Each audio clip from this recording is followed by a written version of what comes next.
Welcome to footballgameplan.com, where football makes sense. I'm Memory Hunt, the czar of the playbook. Bring you our NFL Week 13 preview between the Cleveland Browns and the Oakland Raiders. Now let's take a look at some keys to victory for both teams, starting with the Browns. When you look at the Browns offense, you have to like the potential of the passing game with guys like Greg Little and also the rookie Josh Gordon. What they're going to have to do this week versus Oakland that loves to play a press style of defense, they're going to have to get off bump press. They're going to have to find the soft spots in the zone, and they're going to have to convert on those third downs. So these guys got to step up and make plays consistently in order for Brandon Wheaton to have success. And it also opens things up for Trent Richardson, because once you're able to pass the football, you create that balance and guys start to back out and play more coverage and not crowd the box, and it just opens up the running game and it gives your whole offense a whole new dimension. Defensively versus Oakland, it's all about penetration versus the running game. If you're able to get penetration on the interior, that makes the running back belly back just a little bit, and that allows your linebackers free reign to make plays downhill. It also involves your defensive end setting the edge and keeping things boxed in. So penetration is the key in the running game. On the back end, I look at the matchup between Joe Hayden and Denarius Moore. That's the biggest battle I see the Browns having to win in the passing game. And we know Carson Palmer will take those timely shots deep down the field, so Hayden will definitely have to bring his A game.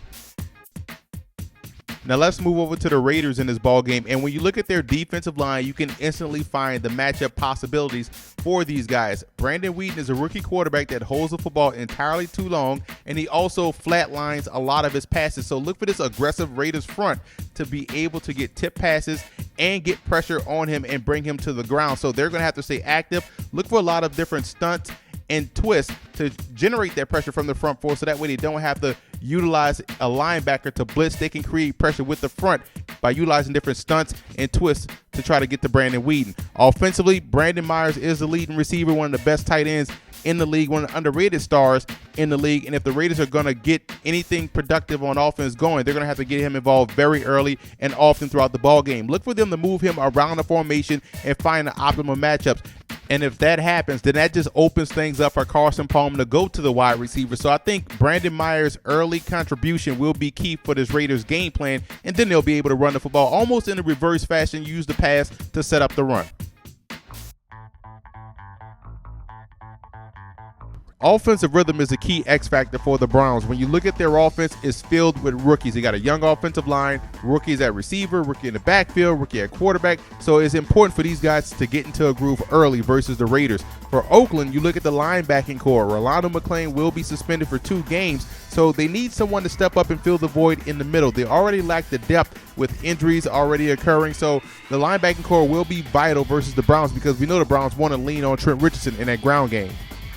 Here are some of my coaching points for both teams in this ball game. You look at the Raiders, offensive creativity. We've heard that they probably will find ways to get Terrell Pryor involved. That is what we've been calling for all season long. And they have to speed up Wheaton's decision-making on defense by getting pressure, force him into quick decisions, and that way the ball comes out of his hands quickly. And winning on special teams is a Raiders staple. If they can win that aspect of the game, all they have to do is take care of their business on offense and defense, and they can end up winners. And for the Browns, trench warfare is vital. You have to win on both sides of the line of scrimmage, and you have to get touchdowns in the red zone. So they need to pay off in the red zone with 7 and not 3, and they have to set the edge in the running game. We've talked before about the Raiders running that zone offense, and you want to get outside. If you can't set the edge, then the Raiders tailbacks, whomever is going to be back there as the starter, will have a field day rushing the football.